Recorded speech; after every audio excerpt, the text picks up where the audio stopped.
Diablo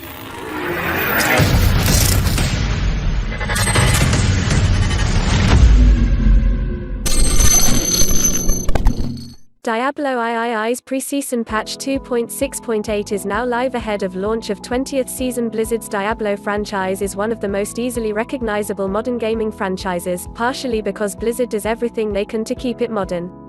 Even though Diablo III is approaching a decade old in a franchise that has existed since late 1997, the title is still kept fresh by constant updates. The most recent of those updates is live now.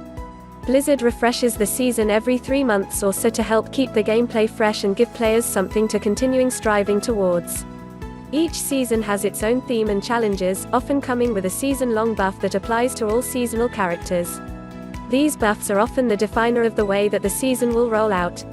This latest season is the 20th one, titled the Season of the Forbidden Archives.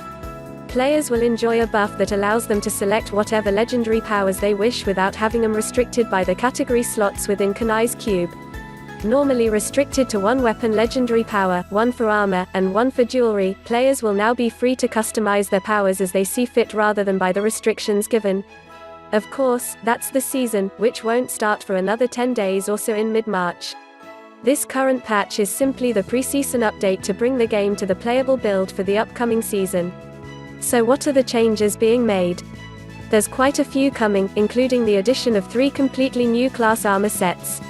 There are also plenty of alterations and tweaks being made to the currently existing legendary items to alter the balance and bring new builds into the playable meta. The same is true for these class sets, which are meant to make builds viable that haven't been builds before. With one coming to the Barbarian, Witch Doctor, and Wizard, Blizzard hopes to make it so that there's more to do with these classes than Whirlwind, Summon Zombies, and Launch Disintegrating Beams.